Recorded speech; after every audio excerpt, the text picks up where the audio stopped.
Shalom pagi bersama Tuhan Kepala. Bapa, pagi yang cerah yang Kau berikan, lewat pemeliharaan Tuhan yang Tuhan berikan dalam hidup kami rasakan kebaikan Tuhan yang luar biasa. Kalau kami masih bisa bernapas, semua anugerah Tuhan, anugerah yang Kau berikan, kami tidak sia-siakan. Kami duduk kaki-Mu, naikkan doa syafaat, naikkan pujian penyembahan, adakan mesbah keluarga, mesbah pribadi, dan kami rindu juga mendengarkan dari firman. Pakai hamba-Mu, urapi kami, urapi hamba-Mu. Roh Kudus, lembutkan hati kami, sehingga butir firman-Mu jadi berkat buat kami. Haleluya. Amin. Shalom, selamat pagi. Mari kita akan membaca Yeremia pasal yang ke-14. Yeremia pasal 14 ayat pertama sampai ayat 22. Yeremia pasal 14 ayat pertama sampai 22 mengenai musim kering. Firman Tuhan yang datang kepada Yeremia mengenai musim kering. Yehuda berkabung, pintu-pintu gerbangnya rebah, dan dengan sedih terhampar di tanah. Jeritan Yerusalem naik ke atas. Pembesar-pembesar yang menyuruh pelayan-pelayannya mencari air. Mereka sampai ke sumur-sumur tetapi tidak menemukan air, sehingga mereka pulang dengan kedi kosong. Mereka malu, mukanya menjadi merah, sampai mereka menyelubungi kepala mereka. Pekerja di ladang sudah terhenti sebab hujan tiada turun di negeri. Maka petani-petani merasa kecewa dan menyelubungi kepala mereka. Bahkan rusa betina di padang meninggalkan anaknya yang baru lahir, sebab tidak ada rumput hujan.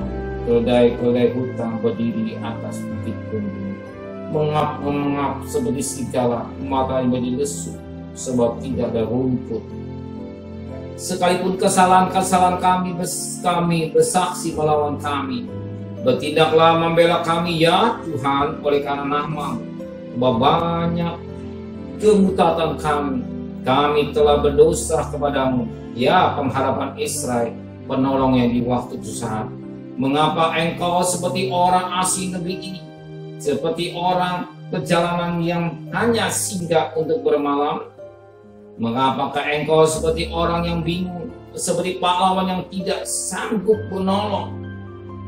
Tapi engkau ada di antara kami ya Tuhan, dan nama-Mu diserukan di atas kami, janganlah tinggalkan kami. Begini firman Tuhan tentang bangsa ini. Mereka sangat senang mengembara dan tidak menahan kakinya, sebab Tuhan tidak berkenan kepada mereka.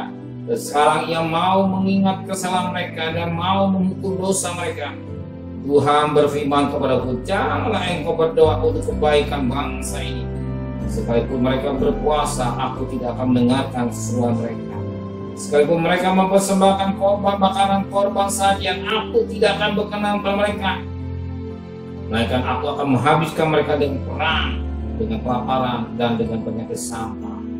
Lalu aku berkata, aduh Tuhan Allah, bukankah para nabi telah berkata kepada mereka, kami tidak akan mengalami perang, dan kelaparan tidak akan menimpa kamu, tetapi aku akan memberikan kepada kamu damai sejahtera yang mantap dan baik. Jawab Tuhan kepada para nabi itu berbuat palsu demi nama-Mu. Aku tidak mengutus mereka, tidak memerintahkan mereka, dan tidak berfirman kepada mereka. Mereka membuatkan kepadamu pengharapan bohong, ramalan kosong, tipu rekaan hatinya sendiri. Sebab itu begini firman Tuhan oleh para nabi yang berbuat demi nama-Ku. Padahal aku tidak mengutus mereka, dan yang berkata perang dan kelaparan tidak akan menimpa negeri ini. Para nabi itu sendiri akan habis mati oleh perang dan kelaparan. Dan bangsa yang padanya mereka berdua akan tercampak mati di jalan-jalan Yerusalem, disebabkan oleh kelaparan dan perang. Dan tidak ada orang yang akan menggugurkan mereka sendiri.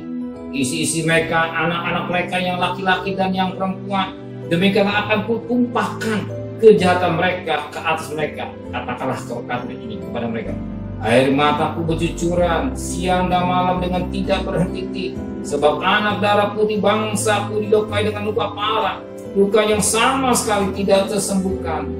Apabila aku keluar ke padang, di sana ada orang-orang yang mati terbunuh oleh pedang. Apabila aku masuk ke dalam kota, di sana ada orang sakit kelaparan. Bahkan baik nabi maupun imam menjalani negeri yang tidak dikenal. Perhatikan ayat yang ke-22. Adakah yang dapat menurunkan hujan di antara dewa kesia-siaan bangsa masa ini? Atau dapatkah langit sendiri memberi hujan lebat? Bukankah baik hanya itu Engkau saja ya Tuhan, Allah pengharapan kami. Saat ini Tuhan berbicara kepada Yeremia, supaya Yeremia berdoa untuk kebaikan bangsa Israel saat ini. Dan Tuhan tidak mau mendengar doa mereka, sekalipun mereka berpuasa. Bahkan di dalam doa untuk datang kepada dia membawa korban bakaran bangsanya, itu pun tidak berkenan kepada Tuhan. Sebagaimana dikatakan pada ayat 11, Tuhan berfirman kepada Yeremia, janganlah engkau berdoa untuk kebaikan bangsa ini. Bayangkan, sampai Tuhan begitu tandas berkata kepada Yeremia, janganlah engkau berdoa untuk kebaikan bangsa ini. Justru diajar oleh Tuhan untuk berdoa buat mereka. Ya, Yeremia diizinkan Tuhan jangan berdoa. Sedangkan Yeremia sebagai nabi Allah untuk menyambung lidah Allah, tapi sama Allah dikata jangan. Ya, kenapa demikian? Sebab dikatakan pada ayat yang ke-12, sekalipun mereka berpuasa, aku tidak akan mendengarkan suara mereka. Sekalipun mereka mempersembahkan korban bakaran korban saja, aku tidak akan berkenan pada mereka. Melainkan aku akan menghabiskan mereka dengan perang, dengan kelaparan dan dengan penyakit sama. Ya, sampai sedemikian Tuhan tandas melihat kemunduran bangsa Israel karena mereka melakukan jahat di hadapan Tuhan. Melakukan apa yang jahat di mata Tuhan, sehingga ketika dia berpuasa, dia berdoa, dia memberikan korban bakaran korban saja, ternyata juga tidak berkenan kepada Tuhan. Justru Tuhan mau bukan korban yang jadi ukuran, bukan puasa yang jadi ukuran, tapi jadi ukuran hidup kita. Sebagaimana Roma 12 ayat 1, persembahkan tubuhmu yang kudus, yang berkenan, itulah ibadah yang sejati. Jadi hidup yang berkenan kepada Tuhan, hidup yang menyenangkan hati Tuhan, itu yang Tuhan mau. Tapi bangsa Israel ternyata dia hidup tidak menyenangkan Tuhan. Betapa penting kita menjadi anak Tuhan, biar hari lepas hari hidup yang sesuai dengan kehendak Tuhan, hidup dan pimpinan bagus. Kita tidak main dosa. Dosa menjerumuskan kita hidup dalam kehancuran. Bangsa Israel, sekalipun dia berpuasa, sekalipun dia berdoa, sekalipun dia memberikan korban bakaran saja di hadapan Tuhan, Tuhan tidak berkenan. Justru yang utama bukan korban. Kalau hidup berkenan kepada Tuhan, otomatis kita juga pasti suka berkorban. Korban yang terbaik adalah hidup kita, hidup yang kudus yang berkenan kepada Allah. Tuhan yang berkata, benar Bapa di surga, Engkau melihat kami, bangsa Israel sedemikian rupa, sekalipun dia berpuasa, sekalipun dia berdoa, sekalipun memberikan korban, tapi bagi Tuhan tidak mau terima korban. Suatu di hadapan Tuhan, suatu kecil. Biarlah firman Allah mendidik kami, mengingatkan kami, supaya kami mau mempersembahkan hidup yang berkenan, hidup yang kudus, hidup yang menyenangkan Tuhan saja adanya. Biar kami anak-anak-Mu, sebagai anak-anak-Mu, sebagai pelayan Tuhan, selalu hidup dalam ada di mesbah-Mu, hidup yang kudus, yang berkenan kepada Tuhan. Sucikan hati dan pikiran kami, sucikan perbuatan kami, sehingga kami berjalan pada hari ini sesuai dengan terang firman Tuhan. Dan kami percaya segala kebutuhan kami Engkau sudah siapkan. Di mana sebentar kami bisa bernafkah, pergi dengan selamat, pulang dengan selamat, keluarga kami tetap dalam lindungan Tuhan. Kembalikan kami besok pagi dalam tubuh yang sehat dengan tidak kurang satu apapun. Terima kasih Bapak di surga. Berkati Bapak Presiden, Wakil Presiden, para Menteri, para Gubernur, para Bupati, para Wali Kota, para camat, para lurah, para RW, para RT, para medis, para relawan. para TNI, para Polri, bahkan mereka-mereka yang bertugas depan, yang berperang melawan virus corona. Beri kekuatan ekstra yang dari Tuhan, hikmat yang dari Tuhan adanya, sehingga melalui hikmat yang dari Tuhan justru yang terjadi, yang sakit semakin berkurang, tapi yang sembuh semakin banyak Tuhan.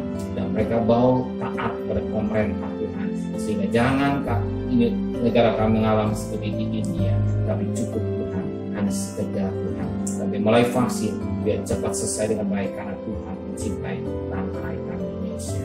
Terima kasih Bapak di surga, dan kekasih. Terimalah berkat nikmat dari Allah Bapa, cinta kasih sayang dari Tuhan Yesus Kristus, dan berkat Roh Kudus menyertai saudara hari ini sampai Maranatha. Tuhan Yesus datang. Yang cinta Dia katakan